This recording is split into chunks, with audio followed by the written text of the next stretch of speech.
Hi friends, good evening. నేను ఈ పప్పు డబ్బాలో అమ్మ వాళ్ళు సపోటాలు తీసుకొచ్చారనమాట మొన్న ఊరి నుంచి. ఇవి దీని నిండా వేసి పెట్టాను. అయితే ఇవి ఇవి ఇన్ని మాగిని మొత్తం ఇవన్నీ పండ్లైనవి అనమాట మంచిగా. ఇవిగోండి, ఇవేమో ఇంకా మాగలేదు. 2 బాక్సుల్లో పెట్టాను.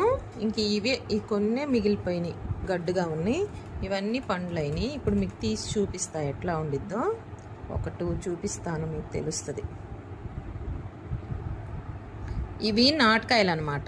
చూడండి, చిన్నగా ఉన్న ఎంత స్వీట్ ఉంటాయో. ఫ్రూటు మంచిగా ఉంటుంది ఫ్రెండ్స్, బాగా స్వీట్గా ఉంటుంది.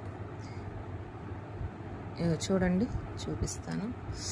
వావ్, ఇదిగోండి, చూసారా ఎంత బాగా పండిందో, అంత మంచిగా జ్యూసీగా.